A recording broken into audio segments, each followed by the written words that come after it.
오늘 말씀은 제가 찬송을 하나 부르고 시작하겠습니다. 제가 설교 중에 찬송을 하면 여러분이 굉장히 어색해 하시는 것 같아요. 여러분, 설교도 하나의 찬송입니다. 우리의 삶 전체가 찬송이고, 이 백성은 내가 나를 위하여 지었나니 내 찬송을 부르게 하려 함이라. 이사야서 43장 21절의 말씀입니다. 하나님은 우리를 창조하실 때 마지막 목적이 우리로 하여금 찬송하게 하는 겁니다. 제가 설교 중에 찬송하는 것을 여러분 그렇기 때문에 절대로 어색해하지 마시기 바랍니다.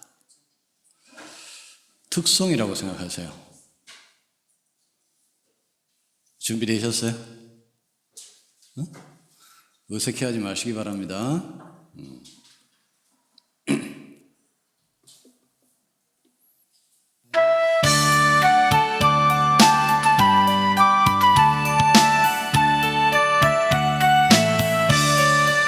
내 주 하나님 넓고 큰 은혜는 저 큰 바다보다 깊다.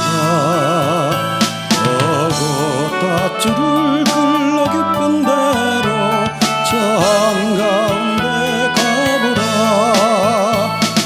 언덕을 떠나서 창파에 배 띄워 내 주 예수 내 바다로 내 맘껏 져가라. 왜 너 인생은 언제나 거기서 저 큰 바다 물결 보고 그 모르는 깊은 바닷속을 한 번 헤아려 한보나. 언덕을 떠나서 창파에 배 띄워 내 주 예수 내 바다로 내 맘껏 져가라. 많은 사람이 얕은 물가에서 저 큰 바다 가려다가 찰싹거리는 작은 파도 보고 마음이 졸여서 못 가네. 언덕을 떠나서 창파에 배 띄워 내 주 예수 내 바다로 내 맘껏 져가라. 자 곧 가거라 이제 곧 가거라 저 큰 은혜 바다 향해. 자 곧 내 너를 저 깊은 데로 가라. 망망한 바다로 언덕을 떠나서 창파에 배 띄워 내 주 예수 내 바다로 내 맘껏 져가라.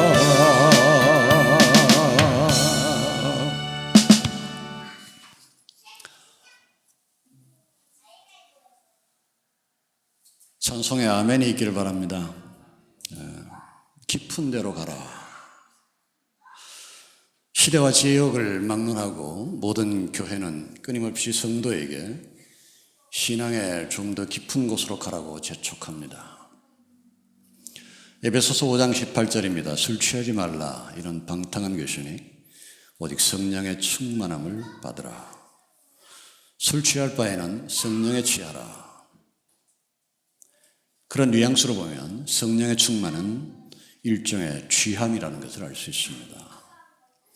이와 같이 성경도 성도가 신앙에 취해야 하고 빠져야 함을 분명히 하고 있습니다. 그리고 모든 면에서 이보다 복되고 좋은 일은 세상에 없습니다. 그런데 문제는 이 시대의 모든 사람들은 이토록 좋은 일을 가장 나쁜 일로 여기고 있다고 하는 사실입니다. 신앙생활 좋은데 너무 빠지지 마라. 이 가슴 아픈 충고는 이 시대 분별 있는 어른들의 전형적인 충고가 되고 있습니다. 이런 반응은 교회 안에서 성령 충만을 추구하는 사람들이 성경이 말하는 성령 충만과 반대 방향으로 나아감으로써 교회 스스로 세상과 대적하여 만들어낸 것입니다. 이런 현상은 교회가 책임져야 합니다. 거의 대부분의 경우에 사회가 교회에 맞춰야 하지만은 이 부분에서만큼은 세상이 옳고 교회가 잘못되었습니다. 따라서 교회가 세상에 맞춰야만 합니다. 좀 더 정확하게 말하면 이 문제에 대하여 성경은 놀랍게도 세상과 사회가 생각하는 것을 지지하는 상황이기 때문에 교회는 교회의 시작이 되고 중심이 되는 성경에 맞춰서 세상과 사회의 요구를 따라가야 한다고 하는 것입니다. 성령 충만한 사람은 결코 세상 사람들이 손가락질하는 교회에 미친 사람 혹은 교회에 빠진 사람과 같은 종류의 사람이 되어서는 안 됩니다. 현대 한국 사회에서 교회에 미친 사람 혹은 기독교에 빠진 사람이라는 서술이 갖는 의미값은 성경이 말하는 교회에 미친 사람과 정반대의 모습을 하고 있습니다. 이 시간을 통해서 이 크고 불행한 괴리가 교정되는 큰 진리의 각성과 은혜가 있기를 바랍니다. 자, 오직 성령의 열매는 우리의 본문을 이렇게 시작합니다. 이 짧은 말씀은 오직, 성령, 열매라는 세 개의 비상한 단어로 구성되어 있습니다. 기독교에서 가장 중요한 단어 가운데 하나가 성령입니다. 그런가 하면 기독교인들에게 가장 많이 사랑받는 단어도 성령입니다. 그러나 슬프게도 성령보다 심하게 왜곡되고 교회로부터 상처받은 단어는 없습니다.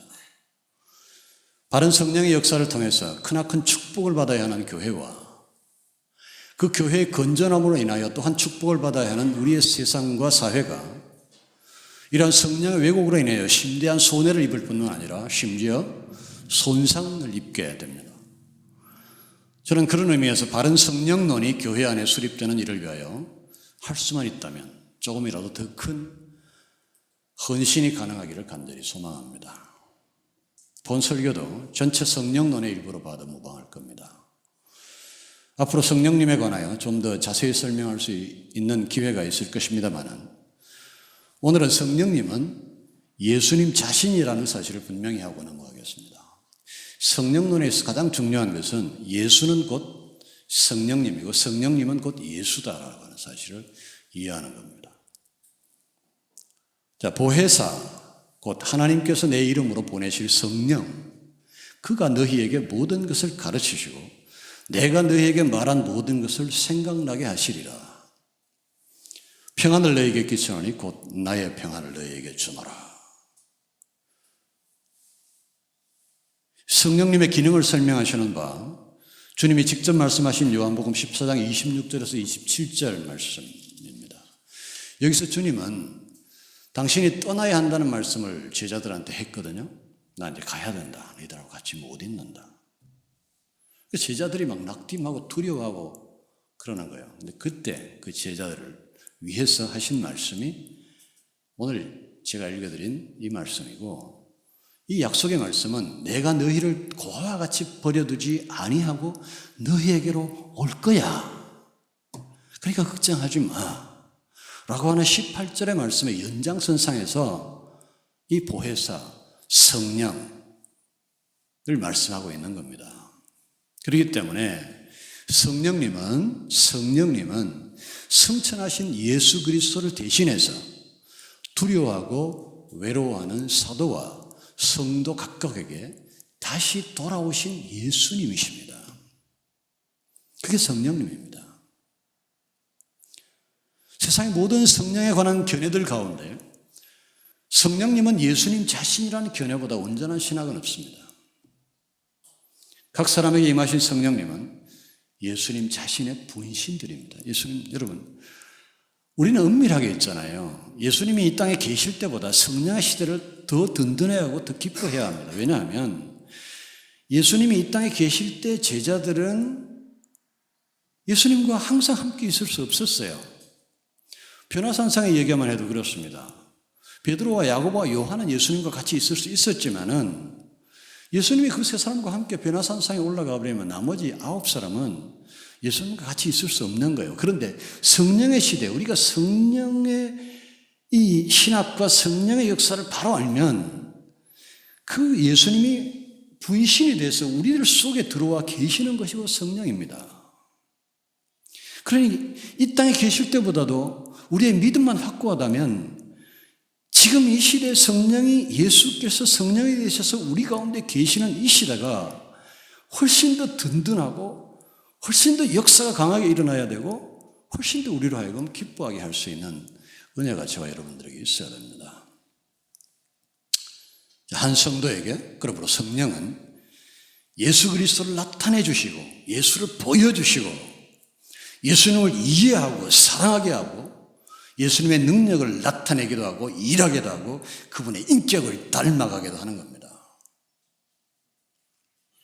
By Jesus, of Jesus, for Jesus, to Jesus, in Jesus, at Jesus, with Jesus, on Jesus. 세상의 모든 전치사를 그분의 이름 앞에 예수 앞에 붙일 수 있도록 우리의 심령과 우리의 삶의 역사해 주시는 분이 내게 오신 예수 그리스도의 영이신 성령 그분이십니다.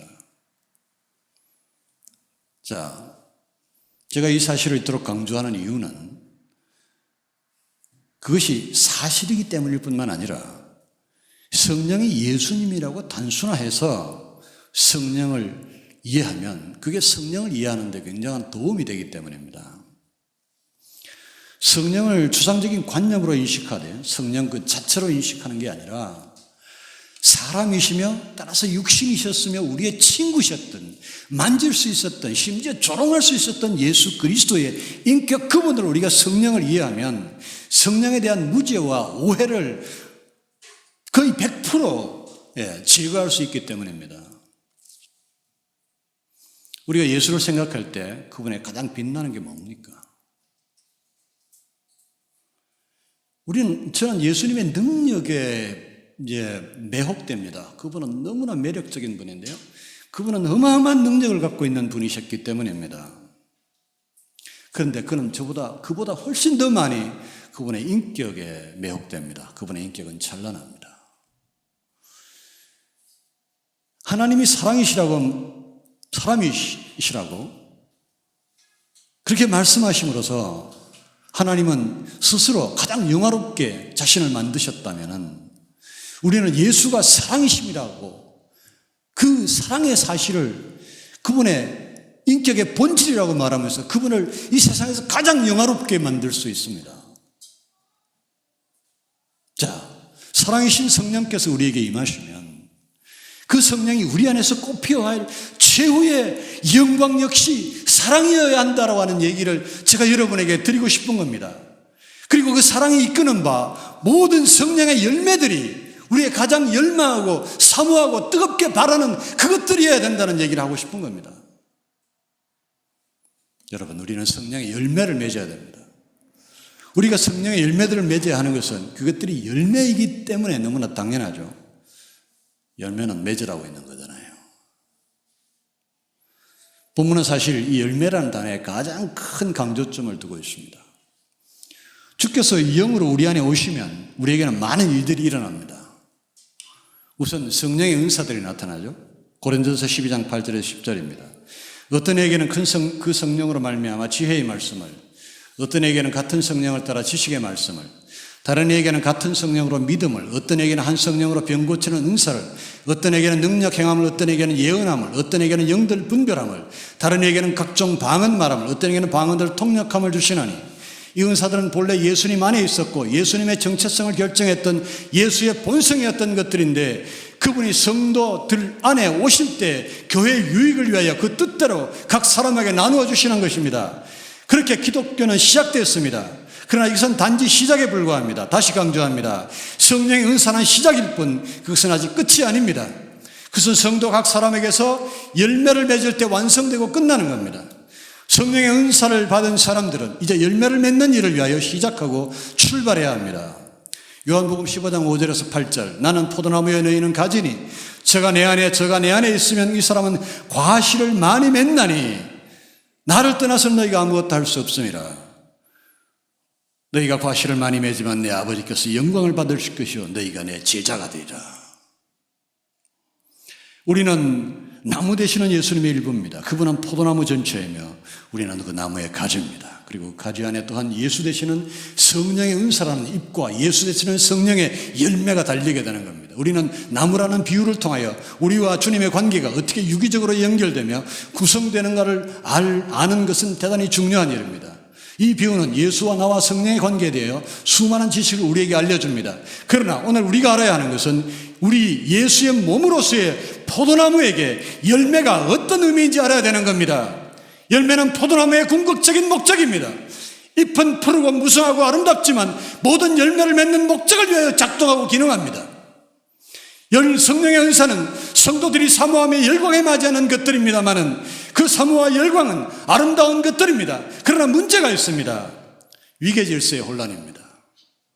은사의 열망은 아름다운 거지만은 우리가 그보다 더 소중하고 궁극적인 가치 있는 열매에는 그렇게 열광하지 않는다라고 하는 게 문제입니다. 이것은 참으로 애통한 일입니다. 은사들이 건강하고 열정적 여름을 만드는 잎사귀같이 아무리 푸르고 생기 있고 풍성하고 풍성해도 여러분 열매가 없으면 아무런 소용이 없는 겁니다. 제가 볼 때 사탄은 언제나 교회에 침투할 때 교회와 신학의 전부를 부정하는 게 아니라 일부를 부정합니다. 침투하기 위해 전부를 부정하는 것이 아니라 일부를 부정합니다. 뒤집어 엎기 위하여 전부를 부정하는 게 아니라 일부를 부정합니다. 그러나 그보다 더 무섭고 교묘한 전략은 전부를 긍정하되 순서를 바꾸는 겁니다. 성경은 그래서 순서가 대단히 중요합니다. 은사도 옳다, 열매도 옳다, 다만 은사가 더 매력적이다. 이것은 명백히 사단의 전략적 유혹입니다. 교회에서, 그것도 뜨거운 교회일수록 은사주의가 파묻히고 있습니다. 그것도 은사도 저급한 은사에 더 열광하는 경향이 있습니다. 지혜의 말씀, 지식의 말씀, 믿음, 병 고치는 은사, 능력 행함, 예언함, 영들 분별함, 각종 방언 말함, 방언들 통역함. 이것이 성경이 나열하는 은사의 순서입니다. 그런데 이 순서를 바꾸면 정확하게 교회가 사모하는 순서가 됩니다. 방언들보다는 여러분 방언 통역하는 걸 더 권위 있어 보이고 영분별보다는 방언부터 먼저 하고 싶어죠. 다음이 예언이고 다음이 능력 행함이고 그 다음이 병 고치는 은사입니다. 개인적으로 사모하는 순서가 다를 수 있겠지만 제가 교회를 오랫동안 관찰한 결과 얻게 된 계략적 평균치가 거의 일치합니다. 자, 여러분 다음에 세 가지 남았죠. 세 가지에 대해서 누가 남았는지 잘 몰라요. 별 관심도 없어요. 믿음의 현상, 지식의 말씀의 현상, 지식의 말씀의 현상. 이 세 가지가 남은 세 가지입니다. 언젠가 말씀드리겠지만 이 세 가지 은사는 예수님의 능력의 본질을 구성하는 핵심적 요소입니다. 이것을 없으면 세상을 다 얻는 것인데 교회는 이 영광스러운 은사들에 대해 너무나 무지하고 또한 그러한 교회에서 너무나 철저하게 매장당하는 경향이 있습니다. 여러분 믿음 하나만 가지면 세상을 뒤엎을 수 있다는 걸 아십니까? 모릅니까? 문제는 열매입니다. 예수님은 늘 열매를 강조하셨어요. 열매. 은사도 옳다. 열매도 옳다. 다만 은사가 더 매력적이다. 우리는 사단에게 이렇게 말하지 못하도록 해야 합니다. 은사도 옳다. 열매도 옳다. 그러나 열매가 더 매혹적이다. 그렇게 말할 수 있어야 됩니다. 여러분. 마태복음 12장 33절에 나무도 좋고 열매도 좋다 하든지 나무도 좋지 않고 열매도 좋지 않다라고 말하라. 그 열매로 그 나무를 안다 그랬어요. 예수님이 친히 하신 말씀입니다. 이것은 너무나 당연하며 우리의 보편적인 경험과 일치합니다. 우리가 어떤 나무를 지칭하면 그것은 보통 그 나무의 열매 이름이지 않습니까? 포도나무라는 말은 포도 열매를 맺기 때문에 포도나무라고 말합니다. 감나무, 배나무, 사과나무, 무슨 나무든 여러분 얘기해 보세요. 전부 그 열매의 이름이 그 나무의 이름입니다. 호나, 너 지금 혼이 목사님 설교 듣고 있는 거야? 안 듣고 있는 거야? 듣고 있는 거야?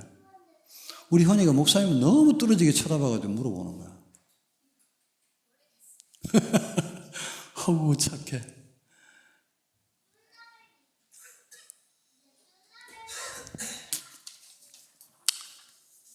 그 열매로 그 나무를 아느니라. 이게 당연한 이야기죠. 저는 우리가 무엇을 추구해야 하는지 좀 더 분명히 말하기 위해서 이 당연한 사실 위에 우리의 깨달음을 올려놓기를 바랍니다. 여러분, 중대한 결론, 저는 이것 관련해서 주님의 말씀을 시작하겠습니다. 마태복음 7장 20절입니다. 그러므로 그들의 열매로 그들을 알리라. 저는 이 지점에서 오직 성령의 열매는 오직이라는 말이 굳이 추가한 이유를 알고 있습니다. 오직은 다른 것이 없다는 배타성을 강조하기 위한 겁니다. 우리는 이 말씀에 대한 이견을 나타내서는 안 됩니다. 이견을 차단하기 위한 도구로 오직이라는 말을 쓰고 있는 겁니다. 오직입니다, 성도 여러분. 우리는 오로지 열매로 말해야 되는 사람들입니다. 우리는 성령의 열매로 우리가 누구인지 증명해야 합니다. 우리가 매달리는 성령의 은사로 우리가 누구인지 증명할 게 아니라 우리의 성령의 열매로 우리가 누구인지 우리 스스로 증명해야 합니다. 저는 본문을 구성하는 만일 우리가 성령으로 살면 또한 성령으로 행할지니 헛된 영광을 구하여 서로 격동하고 서로 투기하지 말지니라. 이 말씀에서 자꾸 성령의 은사를 찾아 잘못 격동하는 수많은 이단과 그러한 성향을 갖고 방황하는 교회 안에 고통스러운 성도들이 보이는지 저는 잘 모르겠습니다. 그러나 그 중에서도 가장 선명히 보이는 것은 성령의 은사를 찾아 격동하는 미숙한 성도였던 제 자신의 모습이 보입니다. 여러분, 다시 읽어드릴까요? 만약 우리가 성령으로 살면 성령으로 행할지니 헛된 영광을 구하여 서로 격동하고 서로 투기하지 말지니라. 교회 안에서 성령의 은사 때문에 서로 투기하고 격동하는 일들이 너무 많이 일어난단 말이에요.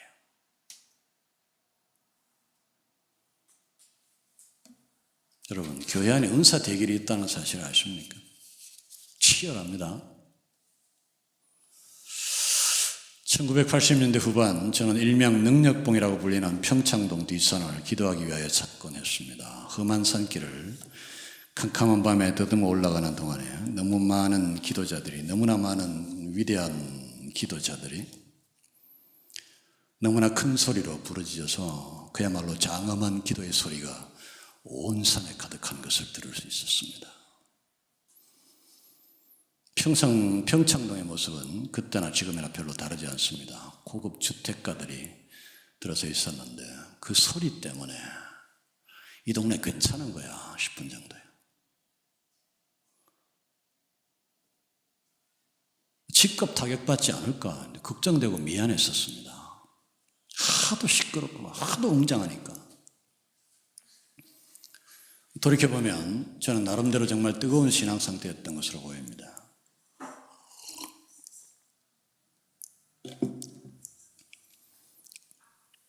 결국 참으로 복된 시간들이 되었지만 그럼에도 불구하고 그 시절은 신앙적 시행착오의 고통스러운 시절이었습니다. 저는 성령의 열매를 구하기보다는 성령의 은사를 구하고 있었습니다. 그토록 황홀하다는 성령 체험도 해보고 싶고 기도원에 계도한다는 방언도 해보고 싶었습니다. 당시의 부흥회는 가는 데마다 오로지 그것이 있어야 제대로 된 기독교인이 될 수 있다는 식의 오염된 충동으로 가득했습니다. 당시에는 소나무를 하나 정도 뽑아야 하나님이 들어주신다라는 얘기가 있었어요. 아마도 당시에 기독교 한다는 사람들 치고 소나무 한번 뽑아볼까 두리번거리지 않은 사람이 없을 거라고 저는 확신합니다. 근데 여러분, 소나무를 막상 뽑아보려고 한번 해보면 되게 애매해요. 너무 크면 뽑힐 리가 없고, 여러분, 소나무는 직경이 20cm 한 뼘만 돼도요, 중장비가 동원돼야 뽑아낼 수 있는 게 소나무입니다. 소나무를 손으로 어떻게 뽑아요? 아무리 흔들어도. 소나무만큼 장가지가 없는 나무가 없거든요. 그렇다고 여러분, 맨맨하고 요만, 제가 볼 때는 여러분이 손으로 뽑을 수 있는 소나무는 아마 어지간한 화분에 심긴 정도 돼야 손으로 뽑을 수 있을 거예요. 적당한 사이즈를 뽑아야 되는 거예요. 너무 작으면 인정 안 해줄 거니까.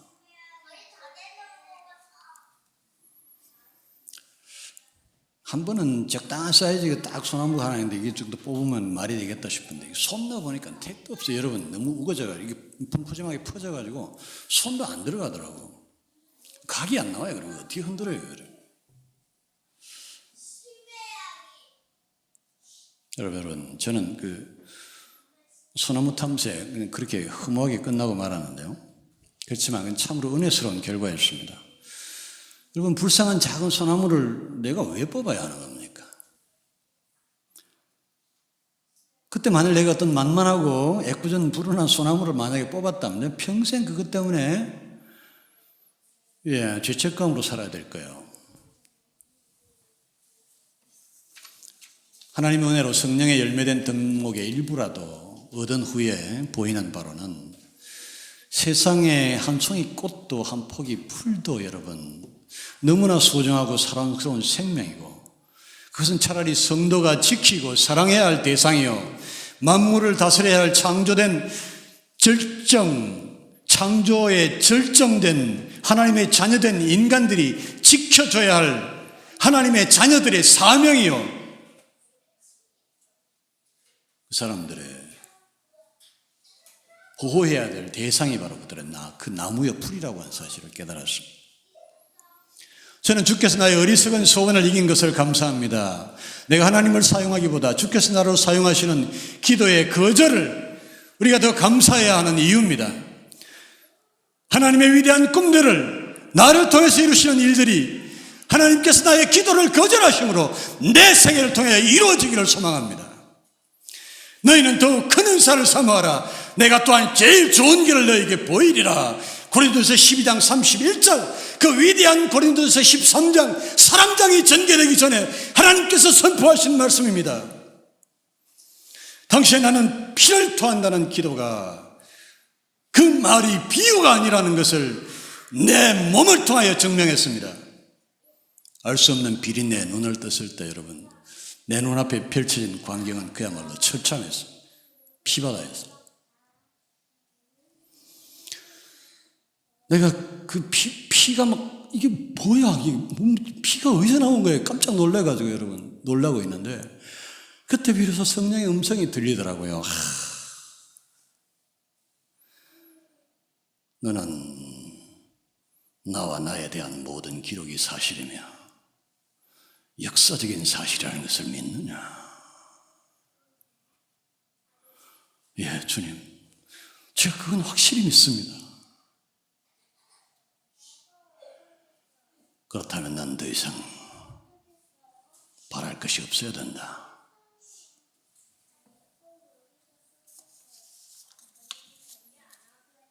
내가 더 좋은 것으로 내게 줄 테니 그 일로 기도하는 것은 중단해라. 그때 주께서 나의 바람대로 방언이나 다른 은사들을 주셨더라면 나는 당시에 전형적인 부흥 강사들과 같은 그런 말을 자랑스럽게 외칠 수 있었는지는 모르겠지만은 그만큼에 멈추고 말았을 겁니다. 나는 주께서 세상에서 내게 가장 좋은 최선을 늘 나를 위해 준비하신다는 믿음을 갖고 있습니다. 내가 기도를 원했던 것은 내가 기도함으로써 주께로부터 받기를 원했던 것은 주께서 내게 주시기를 원했던 것이 아니었습니다. 그때 나는 마땅히 열망해야 하는 성령의 열매에 관심이 없었습니다. 사랑과 희락과 화평과 오래 참음과 자비와 양선과 충성과 온유와 절제, 이 빛나고 영광스러운 하나님의 열매의 덕목들에는 저는 관심이 없었습니다. 내가 기도로 받기를 원했던 것은 힘드는 희생도 사랑도 혈기를 길들이는 온유도 천박한 욕구를 제어하는 절제 같은 아름다운 성도의 향기, 그 아름다운 덕목들, 그런 것들이 아니었다고 저는 고백할 수 있습니다. 다른 장렬한 기도의 종들에게는 아니었겠지만은 제가 기도로 구했던 것들은 적어도 비천한 내 천상에게 있어서는 신령하거나 거룩한 것이기보다는 오히려 사도 요한이 요한일서 2장에서 그토록 경고했던 바, 이는 세상에 있는 모든 것이 육신의 정욕과 안목의 정욕과 이생의 자랑이니 다 아버지께로 쫓아온 것이 아니요 세상을 쫓아온 것으로서 타락할 위험을 충분히 갖고 있으며 교회 안에서 자랑하고 드러내기 좋은 것들이었습니다. 온전한 성도가 진정으로 갈망해야 하는 것은 성령의 열매로 지칭되는 향기롭고 거룩하고 아름다운 성화와 관련된 예수의 성품과 인격의 속성이어야 합니다. 사랑과 희락과 화평과 오래 참음과 자비와 양선과 충성과 온유와 절제 같은 것들입니다. 난 이와 같은 방황이 감사하게도 젊은 시절에 끝난 것처럼 젊은 날의 나에게서 끝나고 교회에서 더 이상 오염되지 않기를 소망합니다. 이제 여러분, 고린도전서 12장 31절, 너희는 더욱 큰 은사를 사모하라. 내가 또한 제일 좋은 길을 너희에게 보이리라. 곧 말하면서 소개된 것, 사랑으로부터 시작되는 은사이며 동시에 열매인 사랑과 그 형제들이 우리가 그토록 피를 흘리며 기도하며 구해야 하는 것들이라고 저는 믿습니다.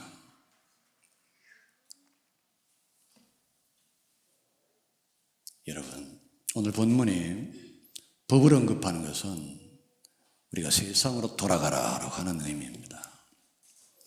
본문은 23절에서 이 같은 것을 금지할 법이 없느니라고 말하면서 그런 것의 실체에 대하여 세상의 생각을 긍정하고 경건과 성화에 대한 온 세상 사람들 전체의 직감을 확고하게 지지합니다.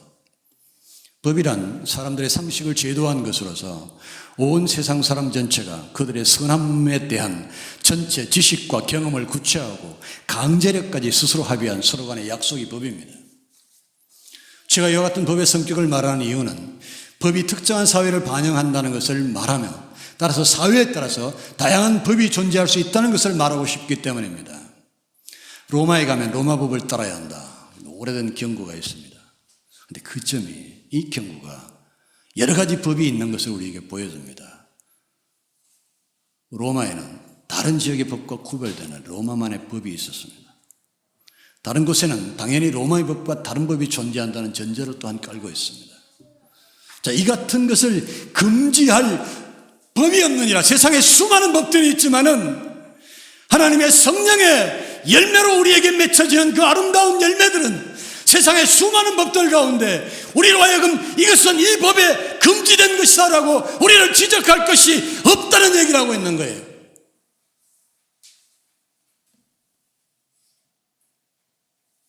여러분이 위대한 성경의 진술에 동의하십니까? 로마 법에 그 뿌리를 두고 있다는 현대 문명 국가의 모든 발전된 법으로부터 이 시대에 여전히 격리되어 있는 아마돈 밀림의 소수 부족의 소박한 법에 이르기까지 사랑과 희락과 화평과 오래 참음과 자비와 양선과 충성과 온유와 절제를 부정하는 법이 있겠습니까? 이 법은 만국 공통입니다. 이 같은 것을 금지할 법이 없느니라. 이 같은 세상의 모든 법에 대한 강한 긍정은 이제 우리를 시험하는 놀라운 명제 하나를 완성시킵니다. 보편적 법의 인정을 받지 못하고 사람의 인정을 받지 못하면 성령 충만이 아니며 하나님이 인정하시는 가치 있는 성도도 가치 있는 삶도 아니라는 명제입니다. 성도가 사람의 비난을 받고 있다면 우리는 성령의 열매대로 살지 못하고 있는 것입니다. 우리가 교회에 빠지고 기독교에 빠져도 아무리 빠져도 사람들의 비난의 대상이 될 수 없는 이유도 여기에 있습니다. 성도는 신앙에 빠지고 성령의 사람이 될수록 점점 더 이 세상이 사모하는 사람이 되고 세상의 존경과 사랑을 받는 사람이 된다는 것을 의미합니다. 그러므로 성령 충만은 사람들 안으로, 세상 안으로 들어가는 겁니다. 성령 충만을 부르짖는 사람들이 세상 밖으로, 하늘로, 신비로 자꾸 빠져나가려고 하는 태도를 오늘 우리의 위대한 본문은 가로막고서는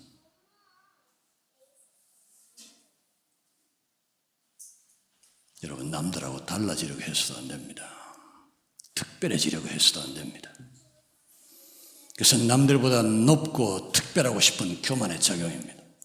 그 자체가 틀린 겁니다. 정말 남들과 다르고 싶다면 남들보다 더 낮은 사람이 되어야 성령의 사람이 될 줄 믿습니다.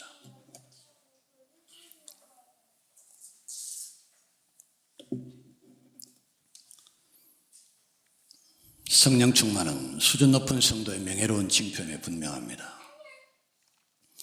성령 충만은 환각의 공한 날개를 달고 하늘로 더 높이 올라가는 것이 아니고 건강한 두 발과 손으로 세상을 접촉하고 세상으로 더 낮게 내려가는 일입니다. 우리 주님께서 그랬던 것처럼 우리도 그래야 합니다. 그런 근본 하나님의 본체시나 하나님과 동등됨을 취할 것으로 여기지 아니하시고 오히려 자기를 비워 종의 형체를 가져 사람들과 같이 되었고 사람의 모양으로 나타났음에 자기를 낮추시고 죽기까지 복종하였으니 곧 십자가에 죽으심이라. 이러므로 하나님이 그를 지극히 높여 모든 이름 위에 뛰어난 이름을 주사 하늘에 있는 자들과 땅에 있는 자들과 땅 아래에 있는 자들로 모든 무릎을 예수의 이름에 꿇게 하시고 모든 입으로 예수 그리스도를 주라 시인하여 하나님 아버지께 영광을 돌리게 하셨느니라. 빌립보서 2장 6절에 11절 복된 하나님의 예수 그리스도를 규정하는 말씀입니다. 여러분, 직장에서 충성되지 못하면 성령 충만한 사람이 아닙니다. 사랑과 희락과 화평과 오래 참음과 자비와 양선과 충성과 온유와 절제가 적용되어야 하는 자리가 바로 여러분의 직장입니다. 성령의 열매를 들고 그리로 돌아가야 합니다. 사회, 세상으로, 직장으로 돌아가서 사랑과 희락과 화평과 오래 참음과 자비와 양선과 충성과 온유와 절제를 드러냄으로써 성령 충만한 자임을 여러분이 스스로 증명해야만 합니다. 모든 성도는 거룩을 나타내기 위하여 예배당으로 나와서는 안 되고 예배당에서 가정으로 돌아가야만 합니다. 자녀와 부모에게로 돌아가야 합니다. 거기서 다시 더 깊은 곳, 사랑과 희락과 화평과 이 아름다운 성령의 열매들 속으로 여러분의 가정에서 들어가십시오. 성령에 대한 스스로 만든 환상에 빠져서 망쳐놓은 성도의 이름과 그 명예와 영광을 세상 사람들에게 삶으로 회복시켜 놓아야 합니다. 그것이 저와 여러분의 이 시대의 책임입니다. 아내에게 온전하지 못하면 당신은 초신자일 수는 있어도 거룩하고 성령에 충만한 성숙하고 거룩한 성도는 아닙니다. 남편과 화평하지 못하고 그 사랑을 위하여 양순하지 못한 사람은 새신자라고 인정해 줄 용의는 있지만은 성숙한 성도라고 인정할 용기는 아직 저에게 없습니다. 현실이 아닌 환상의 세계로 도피하기 위하여 성령 충만이라는 단어가 갖는 환상적 뉘앙스 뒤에 숨고 그것을 방패로 들고 나오는 것을 저는 용납할 수 없습니다. 어느 기독교가 성령 충만한 이람으로 기독교인의 현실 도피를 방조한 적이 있습니까? 어느 성경 구절이 성도의 무책임한 척박한 현실이란 야반으로부터 도주를 묵인한 적이 있습니까? 오직 성령의 열매는 사랑과 희락과 화평과 오래 참음과 자비와 양선과 충성과 온유와 절제니 이 같은 것을 금지할 법이 없느니라.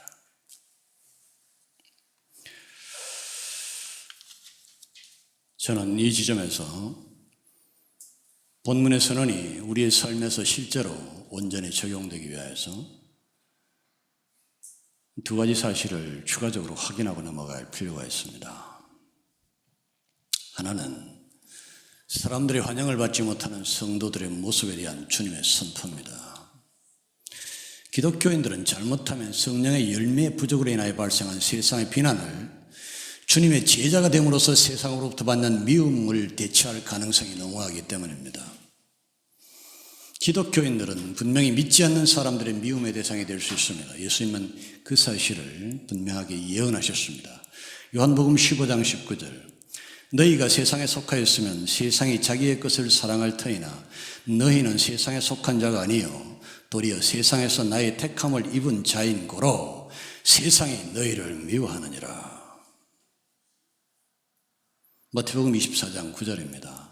그때 사람들이 너희를 환난에 넘겨주겠으며 너희를 죽이리니 너희가 내 이름을 위하여 모든 민족에게 미움을 받으리라. 마태복음 5장 11절 12절입니다. 나를 인하여 너희를 욕하고 핍박하고 거짓으로 너희를 거스려 모든 악한 말을 할 때에는 너희에게 복이 있나니 기뻐하고 즐거워하라. 하늘에서 너희의 상이 클미라. 너희 전에 있었던 선지자들이 이같이 천지자들을 이같이 핍박하였느니라. 여러분, 그러나 이 미움은 우리의 선함으로 오는 것이 아니라 우리가 세상을 부정하기 때문에 세상과 벗하지 않기 때문에 당하는 미움이요 핍박입니다. 혼란해서는 혼돈을 일으켜서는 안 됩니다. 사랑하는 성도 여러분, 성도는 술자리에서 믿음을 받은 적이 있어야 합니다. 성도는 세상에 공무하는 죄악에 동참하지 않으므로 죄악에 속한 성도들의 분노를 사고 그들로부터 배척받는 경험이 있어야 합니다. 성도는 세상의 사람들이 인간은 선하고 소망이 있다고 말할 때 인간은 완전히 부패했으며 절대 무능력하다고 선포함으로써 인간의 존엄을 회방했다는 원초적 증오를 받아본 경험이 있어야 합니다. 성도는 세상의 주인을 제왕이라고 말할 때 우리의 왕은 예수라고 고백함으로써 무서운 정치적 박해의 대상이 되어본 경험이 있어야 합니다. 이 거룩한 성도가 받는 핍박을 따로 구분해야 합니다. 이 양자는 다른 것입니다. 이 명예로운 배척의 경험을 불명예의 패배로 대처하거나 패배의 불명예를 변호하는 불의한 증거로 등장시켜서는 안 됩니다.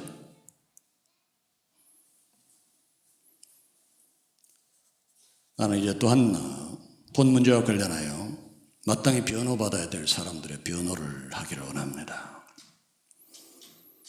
나는 오늘의 주제가 이 일을 위하여 헌신해온 거룩한 성도들을 단지 그들이 실패했다는 이유로 정죄하고 책망하는 과오와 무자비함을 범하고 싶지 않습니다. 나는 우리의 사랑하는 성도 여러분들의 헌신과 아름다운 성령의 열매들이 여러분의 성령의 진주가 전혀 작동하지 못하는 돼지목에 걸려있는 경우를 모르는 바가 아니기 때문입니다. 사람은 악마와 천사 사이의 골고루 분포한다는 지혜자들의 선배 가운데 한 사람의 충고는 세상과 사람을 이해하는 중요한 지식입니다. 극단적 경우도 분명히 있습니다. 난 사람에 대한 순진한 환상을 갖고 있는 성직자는 아닙니다. 사람이 감당할 수 없는 수준의 희생을 종교란 이름으로 강요할 생각도 없습니다. 사랑하는 성도 여러분, 저는 과감하게 이혼하지 않으면 안 되는 경우를 보았고 그 경우의 이혼이 성령의 열매를 떨어뜨리거나 깨뜨린 것이 아니라는 사실을 전명함으로써 우리의 사랑하는 성도들의 헌신을 변호할 수 있게 되기를 바랍니다.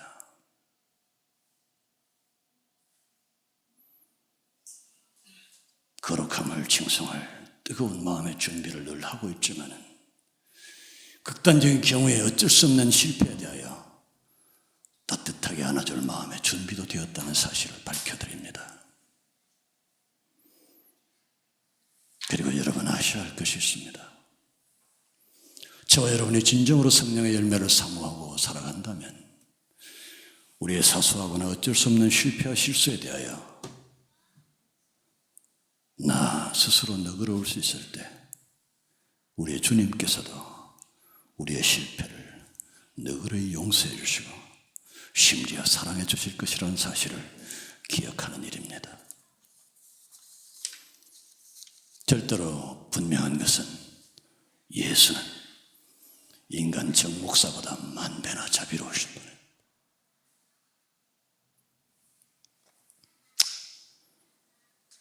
우리는 열매에 대하여 기다려줘야 합니다. 열매는 최후에 맺히는 것이기 때문입니다.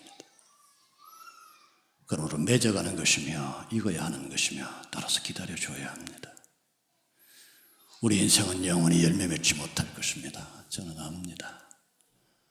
난 이 향기로운 열매를 맺었노라고 선포하는 어떤 사람도 열매의 사람이 아니라는 사실을 알고 있습니다. 우리는 떫어도 싫어도 그 열매의 형상을 가져야 하고 그 열매의 꿈을 꿔야 합니다. 무성한 잎을 기다리는 사람이 되지 않기를 바랍니다.